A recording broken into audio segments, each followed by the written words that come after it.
అవసరం ఉంది కేటీఆర్. ఈయన హయాంలా నీళ్ళ విషయం చెప్తా. ఈయన నికర జలాల గురించి చెప్తుండు. 299 టీఎంసీలు కృష్ణ, 968 గోదావరి. అది దేశంలో గూగుల్లో కొడితే కూడా తెలుస్తుంది ఎవరికి ఎంత ఇచ్చిరో. ఇచ్చిన దాన్ని ఏం బీకినాం మనము?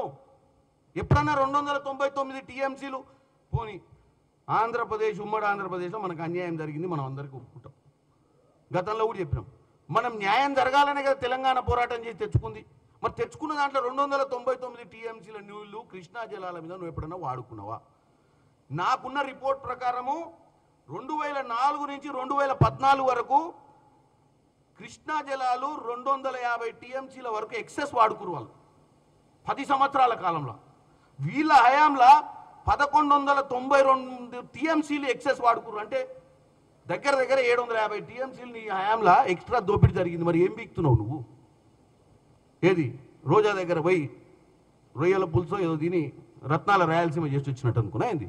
అంటే నువ్వు చెప్పంగానే ఇక అందరు ఇనిగా నువ్వు మహానుభావుడు ఆయన బాగా మిస్ అయిపోయాడు, అసలు జర్రల మిస్ అయిపోయాను. మళ్ళీ వీళ్ళే చెప్తారు తెలంగాణ ప్రజలు దరిద్రులు, మాకు ఓటేయక బాధపడుతున్నారు. మీకు ఓటేయక అంటే మేము మీకు ఓటేస్తేనేమో మహానుభావులం, వేయకపోతే దరిద్రులమా? 4 సార్లు చెప్పుంటావు నువ్వు ఈ విషయాన్ని. బాధపడుతున్నారు తెలంగాణ ప్రజలు. బాగా అయిందా మీకు అని వాళ్ళ నాయన కూడా అంటాడు. బాగా ఎందుకైతే ప్రజాస్వామ్యంలో 10 ఏళ్ళు మీకు ఇచ్చారు, 10 ఏళ్ళు మాకు కూడా ఇస్తారు తెలంగాణ ప్రజలు. అప్పుడు నిర్ణయించుకుంటారు ఏం చేయాలి. నువ్వు మీరు ఇట్లా ఆవేశపడిపోయి రేవంత్ రెడ్డి గారి మీద లేనిపోని అబండాలు వేస్తే ఇక ఫోన్ ట్యాపింగ్ గురించి చెప్తుండు సార్. ఇక ఫోన్ ట్యాపింగ్ గురించి చెప్తే నేను ఒకటే చెప్తా కేటీఆర్, ఇప్పుడు ఫోన్ ట్యాపింగ్ గురించి ఆల్రెడీ ఎంక్వైరీ నడుస్తుంది. ప్రభాకర్ రావుని తీసుకొచ్చిర్రు, రోజు టీవీలో జనం చూస్తున్నారు మనం ఎవరెవరి ఫోన్లు ట్యాప్ చేసినావు. ఎవందో వ్యాపారం కోసం దోసుకుందామని నువ్వు చేసి ఉండొచ్చు అని నేను అనుకున్నా. కానీ నువ్వు ఆఖరికి ఇంట్లో చెల్లె ఫోన్ కూడా ట్యాప్ చేసినట్టు తెలిస్తే నీ ఎంత దౌర్భాగ్యం నీ పరిస్థితి చెప్పు. నీ కుటుంబ సభ్యురాలు ఫోన్ కూడా ట్యాపింగ్ చేసినవి నువ్వు. ఇక నువ్వు వచ్చి ఖమ్మం చౌరస్తాల కమాన్ బజార్ దగ్గర కూర్చొని ఖమ్మన్ ముచ్చట్లు చెప్తున్నావు. ఏం చెప్పాలి నీకు? కొంచెమన్నా బుద్ధి ఉండాలి మాట్లాడాలంటే. ఫోన్ ట్యాపింగ్కి ప్రపంచంలోనే ఫోన్ ట్యాపింగ్ గురించి కొడితే నీ అయ్యే పేరు నీ పేరు వస్తుంది గూగుల్లో.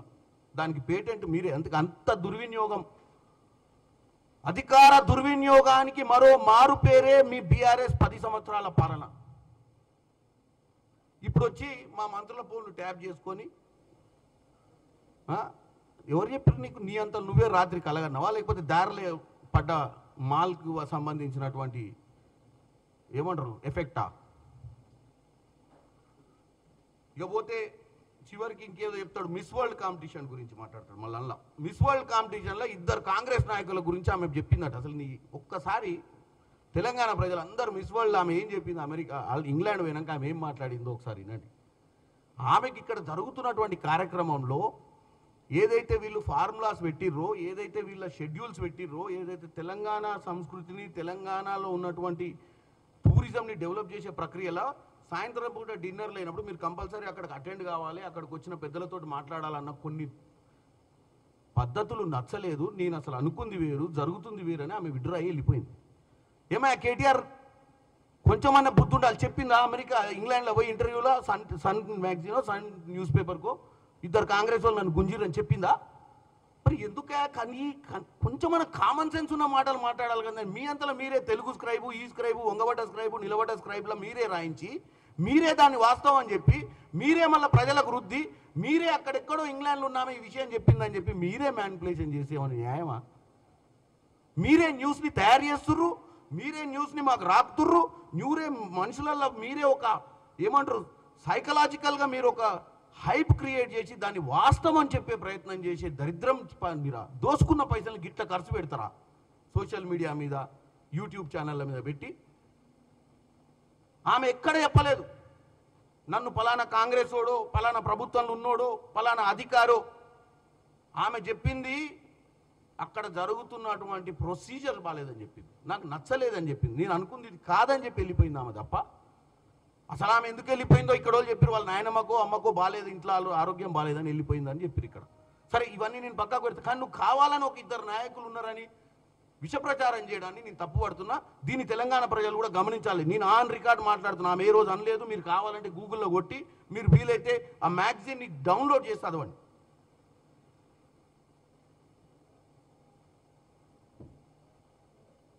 ఇక పోతే ఇవే అంశాలు దొరవారి అలా మాట్లాడి చాలా మాట్లాడి ఆడ ఇంతకంటే ఎక్కువ నేను చెప్పలేను. ఎందుకంటే నేను ఆయన చెప్పని కూడా నేను చెప్తే బాగా ఫీల్ అవుతాడు ఆయన, మళ్ళీ నేను ఎక్స్ట్రా చెప్పినా అని. ఇప్పుడు ఆయన తప్పులేదు పాపం. నేను అదే డౌట్ వస్తుంది, కేటీఆర్ ఇట్లా మాట్లాడే ఇప్పుడు ఎందుకు మాట్లాడే డౌట్ ఏంటంటే దారిలో బై రోడ్ పోయిండా ఏందో తెలుసుకోవాలి, మరి ఏ రూట్లో పోయిండు, ఎవరిని కలిసిండు, మధ్యాహ్నం మిక్సింగ్ అయిందా అనేది నాకు డౌట్. ఎందుకంటే అవసరమా ఇంత రచ్చగా మాట్లాడటం? అందుకే నేను ఇంత తొందరగా ఆయన ఎంత గంట సేపు క్రితం పెడితే నేను వచ్చి ఆ పాయింట్లన్నీ నేను ఆయన లెక్క సామెతలు ఏం రాసుకొని రాలే. ఆయన చెప్పిందే నేను కార్లో వచ్చుకుంటూ యూట్యూబ్లో చూసుకొని ఏమేమి మాట్లాడి చూసుకొని కాగితం మీద రాసుకొని వచ్చి చెప్తున్నాను. ఎందుకంటే మా వాళ్ళు స్పందిస్తారు, సీనియర్లు స్పందిస్తారు, మంత్రులు స్పందిస్తారు ఆయన చెప్పిన వాటి అన్నిటి మీద. కాకపోతే ఈలోపు ఆయన చెప్పిన దాంట్లో ఒక్కొక్క అంశం మీద నేను విడమర్చి చెప్పడం ఎందుకు జరిగిందంటే వాస్తవాలు తెలవాలి తెలంగాణ ప్రజలకు. అంటే రోజు చెడు ప్రచారం చేసి వీళ్ళ అధికారంలోకి మళ్ళీ వస్తామన్న పిచ్చి ఆలోచనతో ముందుకు పోతున్నారు. వీళ్ళ 10 సంవత్సరాలు ఇంకోటి ఒక మెయిన్ విషయం ఇవాళ కళ్ళు ఒక కేటీఆర్ గారికి కళ్ళు దొబ్బినాయా నేను అడుగుతున్నా. మా కళ్ళు కాదు, ఒక్క గ్యారెంటీ లేదంటావు. ఏ రైతుని అడిగినా ఏ తల్లిని అడిగినా ఈ సంవత్సరం 2 సంవత్సరాలు ఆయన లెక్క ప్రకారం 2 మా సంవత్సరంన్నరే అధికారం. ఈ సంవత్సరంన్నర పాలన మేమేం చేసినామంటే బస్సు ఎక్కి ఆడోళ్ళని అడిగితే చెప్తారా నాయన నీకు ఎట్లా పోతురు, ఏ ఊరికి పోతురు, ఎందుకు పోతురు, ఎన్ని రూపాయలు పెట్టి బస్సులో పోతుర్రు, 200 యూనిట్ల కరెంటు ఉచితంగా వస్తుందా అని పోయి ఆడోళ్ళని అడిగితే తెలుస్తుంది. మనం ఏదో నలుగురు ఇంగ్లీష్ వాళ్ళని వెనకేసుకొని తిరుపుకొని ఇంగ్లీష్లో 2-3 ముక్కలు మాట్లాడంగానే నీకు అన్ని వాస్తవాలు గ్రౌండ్లో తెలిసినట్టు మాట్లాడకు. ఇవాళ ఊర్లలో పోయి ఏ ఊళ్ళోనన్నా పో, ఆడ పునాదులు నడుస్తున్నాయి, గోడలు కడుతుర్రు, ఎవరి ఇల్లులని అడుగు, ఇందిరమ్మ ఇల్లులు అని చెప్తారు. మీ అయ్య కట్టిన డబుల్ బెడ్రూమ్లు ఏడున్నాయో తెలియదు అంటారు. ఇవాళ ఏ ఇంట్లోనన్నా పోయి మధ్యాహ్నం భోజనం చేయి, నీకు బువ్వ పెడతారు. మీ అయ్య ఉన్నప్పుడు పెట్టిన దొడ్డన్నం కాదు, సన్న బియ్యం పెడతారు. నువ్వు ఏడనన్నా పో, ఇందిరమ్మ ఇల్లులు కనపడతాయి. నువ్వు చేసిన దరిద్ర పాలనలో భూభారత్ అప్పుడేది నువ్వు ధరని తీసుకొచ్చి దోసుకుంటే ఇలా ఊర్లలో అప్లికేషన్లు పెట్టుకొని ఎవరి వాళ్ళు భూములకు వాళ్ళకు సక్రమంగా వాళ్ళకు ఒప్పజెప్పే బాధ్యత తీసుకొని రెవెన్యూ అధికారులు పనిచేస్తారు. ఇక నీకు ఏమని చెప్పాలి? మొత్తం భారతదేశంలో 1,00,000 కోట్ల రూపాయలు రైతుల మీద సంవత్సరన్నర పాలన ఖర్చు పెట్టిన ఏకైక ప్రభుత్వం కాంగ్రెస్ ప్రభుత్వం. మీ హయాంలో రుణమాఫీ చేస్తాను ఎప్పుడన్నా చేసినావా? 25,50,000 మందికి రుణమాఫీ చేసినాం. నువ్వు ఎవరి ఇంటికన్నా పోయి అడిగితే తెలుస్తుంది నీకు రుణమాఫీ అయిందా లేదా అనుకుంటే. ఉట్టిగానే నోరుంది కదా అని సొల్లు కబుర్లు, సొల్లు మాటలు, ఎవడో రాసిచ్చిన సామెతలు చదువుకుంటా రోడ్ల మీద తిరగకు. 4 రోజుల తర్వాత తీసుకుపోయి ఎర్రగడ్డలా పడేస్తారు నిన్ను.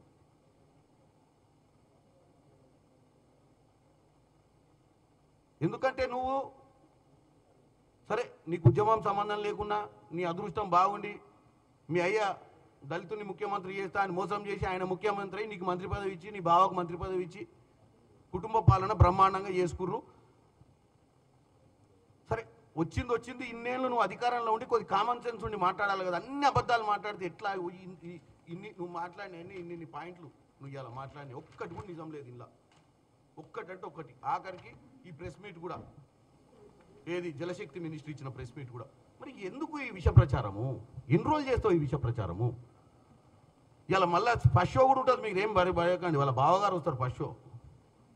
ఆయనది మార్నింగ్ షో అయింది 11:30, 12 o'clock ఊర్లో షో. మార్నింగ్ షో ఆయన ఖమ్మంలో వేసిండు. మరి ఫస్ట్ షో అయిన సిద్దిపేటలో ఏది ఫస్ట్ షో అంటే సాయంత్రం 6ంటికి ఉంటుంది. ఇది morning show, matinee show, first show, second show.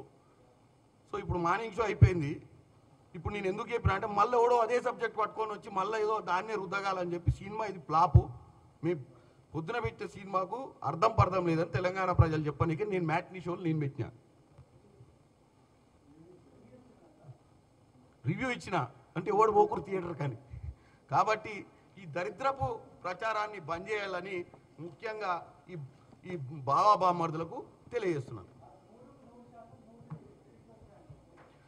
ఇక 100కి 100% ఆయనకు సీట్లు కావాలంటే అర్జెంటుగా ఎన్నికలు పెట్టాలి. మరి